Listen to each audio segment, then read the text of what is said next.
Burkina Faso currently has an installed electricity capacity of just over 420 megawatts. Let me put that in perspective. That's roughly what a single mid-sized gas turbine produces in a developed country. And here is where it gets unprecedented. By 2030, this country intends to double its national electric capacity, not with diesel generators, not with donor-funded solar panels, but with a nuclear power plant built in partnership with Russia's State Atomic Energy Corporation, Rosatom. If you're getting any value, don't forget to hit the like, share, and subscribe button. Now, according to information available to us, Burkina Faso remains one of the least electrified countries in the world. The national grid does not reach vast portions of the territory. Industries operate below capacity because power is unreliable. And for years, the solution proposed by international partners was more aid, more solar panels, more stopgap measures. But ladies and gentlemen, the Traore administration has taken a fundamentally different approach. The thinking is simple. If you want to industrialize, if you want to process your own minerals, if you want to build factories that employ young Burkinabes, you need baseload power, the kind that runs 24 hours a day, rain or shine. And that is where the nuclear option enters the picture. Now let us trace how we got here, because the speed of this thing is what makes it remarkable. October 2023, Burkina Faso and Rosatom signed a memorandum of understanding for the construction of a nuclear power plant. At this point, a lot of people dismissed it as just another MOU that would gather dust. March 2024, at the Atom Expo Forum in Sochi, both sides signed a detailed roadmap for cooperation. This was no longer talk, this was engineering planning. June 19, 2025, at the St. Petersburg International Economic Forum, the Russian government and Burkina Faso signed a full intergovernmental agreement on the peaceful use of nuclear energy, signed on the Russian side by Alexei Likachev, the Director General of Rosatom himself, and on the Burkinabe side by Yakuba Zabre-Guba, the Minister of Energy, Mines and Quarries. Ladies and gentlemen, the agreement covers three critical areas: assistance in constructing nuclear power plants, construction of research nuclear reactors, and, this is the key one, providing nuclear fuel cycle services. That means Russia is not just building a facility and walking away. They are committing to supply, operate, and manage the fuel cycle for the lifetime of the plant.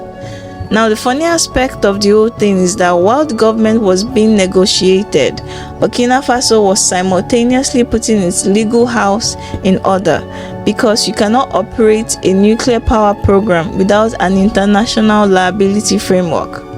On January 27, 2026, the Transitional Legislative Assembly voted unanimously to accede to the Vienna Convention on Civil Liability for Nuclear Damage.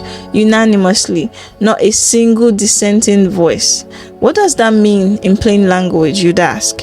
It means that if, God forbid, there is a nuclear incident ever, there is a clear international legal regime governing who pays, who is liable, and how victims are compensated. It signals to the international community that Burkina Faso is not playing games. This is a serious, regulated, legally grounded nuclear program. And by July 2026, Burkina Faso formally deposited its instrument of accession. There are now 48 parties to that convention, and Burkina Faso is one of them, the only Sahel state on the list. According to Burkina Faso's Foreign Minister, Karamoko Jean-Marie Traoré, the nuclear partnership with Russia paves the way to increase energy production by hundreds of megawatts by 2030, which will allow doubling national electric capacity. And the Burkinabe ambassador to Russia confirmed in October 2025 that negotiations are specifically for a small nuclear power plant, what the industry calls small modular reactors. These are cheaper, faster to build, and designed specifically for countries like Burkina Faso that do not need a massive gigawatt scale facility. Now, I think the broader picture here is this. The AES states, Burkina Faso, Mali, and Niger are systematically decoupling from Western energy dependency. Mali is also in advanced talks with Rosatom for its own nuclear program. These are countries that the international community wrote off as perpetually aid dependent, and they are now making sovereign decisions about their energy future that even some European nations have not dared to make. Now, is this going to be easy? No. Building a nuclear power program from scratch in a country facing security challenges is an enormous undertaking. The timeline is ambitious, the financing is substantial, and the technical workforce needs to be trained from the ground up. But here's what I see, ladies and gentlemen. For the first time in Burkina Faso's history, the conversation has shifted from how much aid can we receive to how much power can we generate. And this shift, ladies and gentlemen, that's the real story.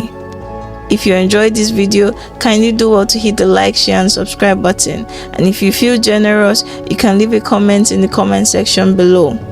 What do you think about Burkina Faso going nuclear? Is this the right path? Or do you think the focus should remain on hydro and solar? Let us talk about it. Representing the War Museum is Flo. Thank you. Until the next one.